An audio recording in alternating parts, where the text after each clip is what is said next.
정부에서 마치 골프를 못 치게 하는 것처럼 비춰진다는 장관의 말. 여기에 박 대통령의 대답은 그건 아닌데 였습니다. 공무원에게 골프가 금기시돼 왔던 건 비용이 많이 드는 운동이기도 하지만 세월호 참사와 북한의 위협 등 위중한 국가적 문제에 공무원들의 근무 자세를 다잡기 위한 것으로 풀이되고 있습니다. 과거에도 매 정권마다 골프 금지령이 내려지기도 했는데요. 언제부터 어떤 이유로 금기시돼 왔는지 과거로 거슬러 올라가 보겠습니다. 골프 파문의 대표적인 사건, 이해찬 전 총리 사건입니다. 고 노무현 전 대통령 재임 시절이었죠. 3.1절에 골프를 친 사실이 알려지면서 파문이 일었습니다. 이때 당시 야당 대표가 박근혜 대통령이었는데요. 야당 공세에 여론까지 악화되면서 이해찬 전 총리는 결국 총리직에서 물러나야 했습니다. 지난 3.1절 날 사려겹지 못한 그 처신으로 국민들에게 큰 걱정을 끼쳐드려서 대단히 죄송하게 생각합니다. 그리고 이 자리에 함께하신 국무위원들에게도 대단히 미안합니다. 언론에서 여러 가지 얘기를 하는데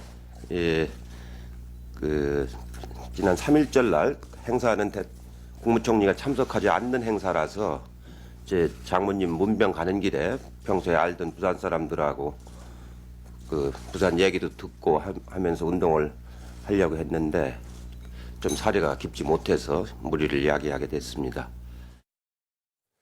네, 하지만 당시 야당이었던 한나라당도 자유롭지 못했습니다. 넉 달 뒤 경기도당 관계자들이 수해 지역에서 골프를 친 사실이 알려지면서 사과를 해야 했습니다. 수해지고 와서 그 봉사 하려고 그런 계획으로 해가지고 했던 그런 사실이거든요. 근데 뭐 어떻게 하다 보니까 그 운동을 하게 돼가지고 뭐 죄송스럽게 생각하는 바지만 진심으로 고개 숙여 사과를 드립니다.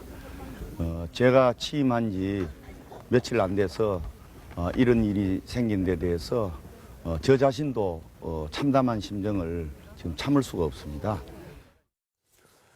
네, 이후에도 크고 작은 골프 파문이 일면서 공무원에게 골프는 사실상 금기 대상이었습니다. 이명박 전 대통령도 자기들이 알아서 하는 것이겠지만 비용이 비싸다 이렇게 지적한 바 있고요.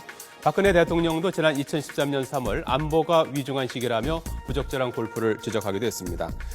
그렇다고 골프를 금지한 것은 아니라는 박 대통령의 발언. 일부 공무원들은 반가워하기도 하지만 그렇다고 또 섣불리 부적절한 시기에 골프를 쳤다가 여론의 역풍에 휘말릴까 선뜻 나서지도 못하는 상황 계속되고 있습니다.